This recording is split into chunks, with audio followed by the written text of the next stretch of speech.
In this video, we're going to talk about the analysis of graphs, specifically with functions, and we're going to go over a lot of very important concepts for Algebra 2 and higher level classes.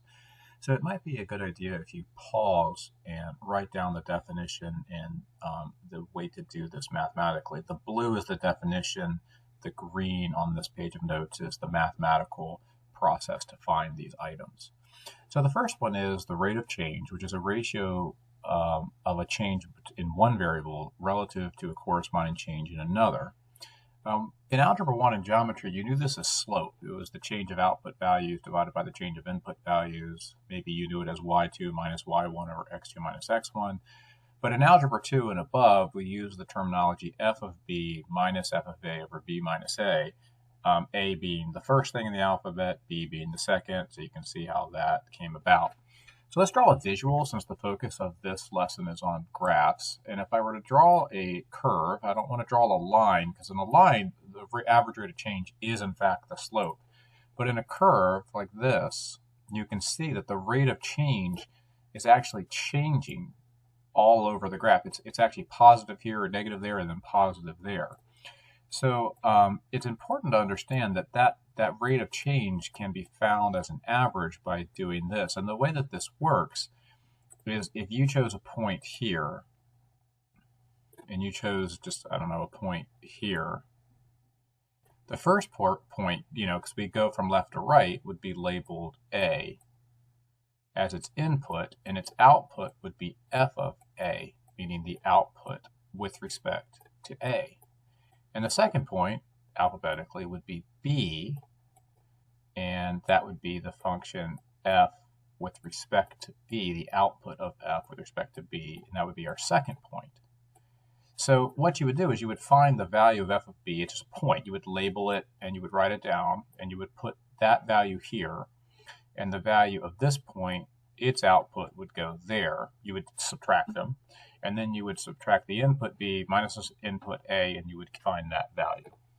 Okay, so the next important concept for graphs of in Algebra 2 and upper level classes is the idea of an X-intercept.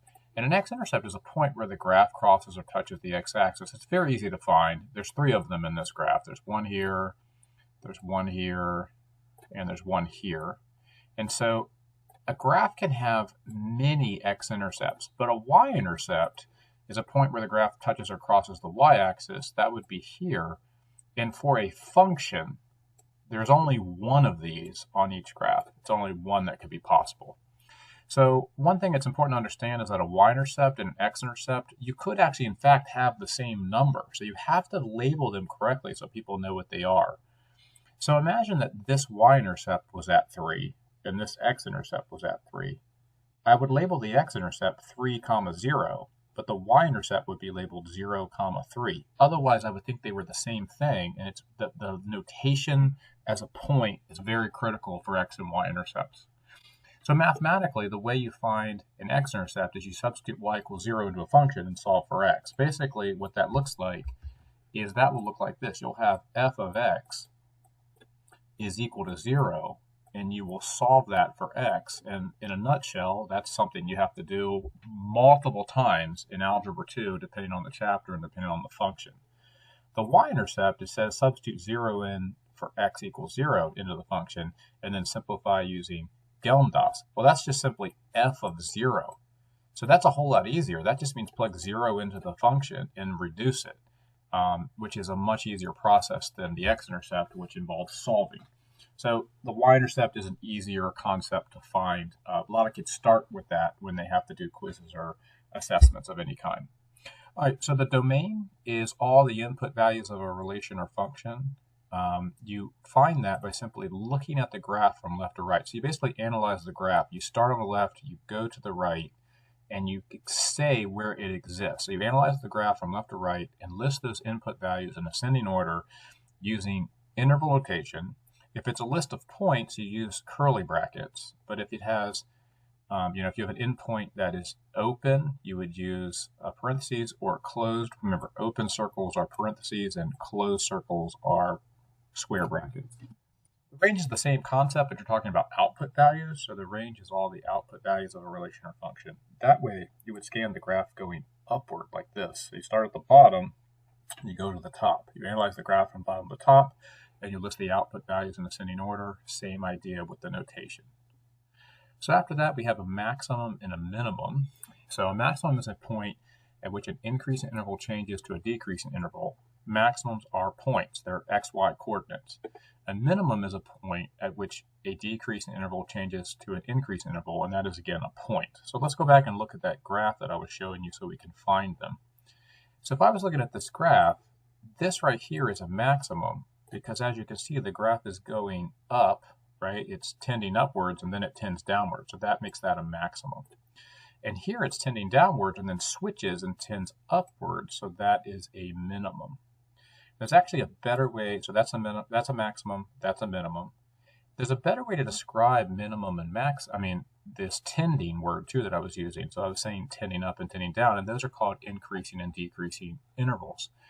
So an increasing interval is as a function's values increase. So as I increase my x values, the corresponding y values also increase, meaning they go up. This is another way of saying it's the domain of the function where the rate of change is positive. So the way you do this is you simply state the domain of the graph where the graph is tending upward. So if I go back and look at that example, I would simply state this domain, and then I would state this domain because those are tending upwards. They have a positive rate of change. All right, so for a decreasing interval is as a function's x values increase. So as my x values increase, the corresponding y values decrease. It's the domain of the function where the rate of change is negative. So the way you do this is you state the domain of the graph where it is tending downward, and you write those. By the way, both these are written in terms of x. So again, I did say that was the domain. So domain is written in terms of x values. Here again, we're looking at the domain, and we would write the answer in terms of x's. So when I go back up and look at this example, the decrease interval is here, so you would just state this domain of the function where it's going downward. If you were walking, you'd be walking downhill here.